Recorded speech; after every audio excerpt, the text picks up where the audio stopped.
In this video, I'm going to show you how to add presets in Premiere Pro.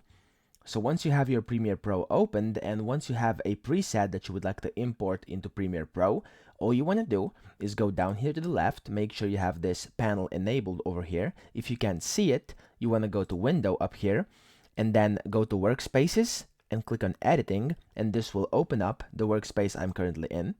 And then you want to go into Effects over here, just simply click on it. And up here where it says presets, as you can see, there's no option to add it. However, you want to right click on the presets and click on import presets. And then you want to look for where your preset is. Mine is inside downloads. And as you can see, I have a glitches preset over here.